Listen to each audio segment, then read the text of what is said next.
Hello friends. In many of our applications, we need to work on the year and month part only. We don't need the date at that particular time. So it's like displaying a monthly report or some attendance of a particular month. So here the month and year are important, and when you are displaying a calendar to the user, so user can browse to different months and years. So there must be a way, there must be a event which will triggers and returns as the currently displayed year and month part. So we can use that month and the year, so whatever is currently displayed, and that we can use as part of the query or as a input to get the relevant records to display to the user. So this navigation and this event triggering is quite important, so there must be some way. So let's see about that. To download the source code, visit this URL. It is there in the description. Just scroll down. At the middle you will find it.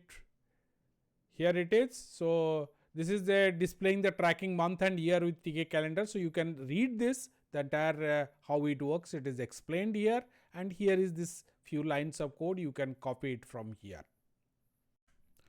We are in our Visual Studio Code. So let's run this code here. So we'll get the window. Here it is.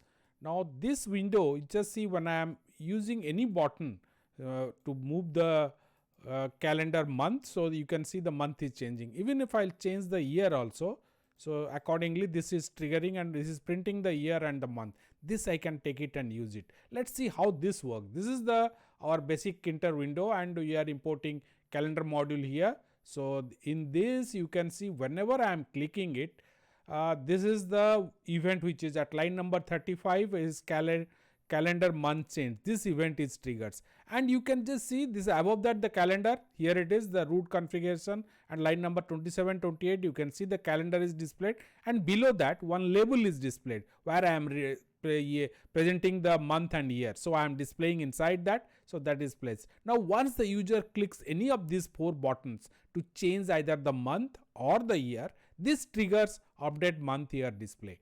And the same function also, when I open the application also, this calls this particular function. So here the function is written. The function is very small function. It is updated and it receives the event.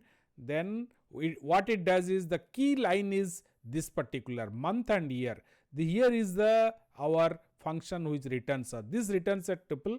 So first one is month and the year. So we are reading the variable month and year and storing it here, and in these two variables this we are using it. Then we are formatting it in a month, so ensure month is displayed in a 2-digit. Say for January it should display 01, for Feb it is 02, like that. So if you don't want, you can change this line. Then we are printing to the console also, at the same time using the config method to update the label with this particular month and year data. That's all friends. Hope you have a good learning experience, and it's quite useful also to work on various applications where monthly reports, yearly we can browse to the different years and months to display particular. It is not that the only date is required, even you require different yearly and monthly report. Here it can be used in that way. So I hope it is you have a good learning on this, and if you have any doubt, ideas or suggestion or questions, anything, you can just use the comment section below to post it. And my request is please subscribe to our channel and press the bell icon, so you'll be notified as and when we add tutorial, and we are frequently adding that also. Please share this with your friends, and thank you for watching.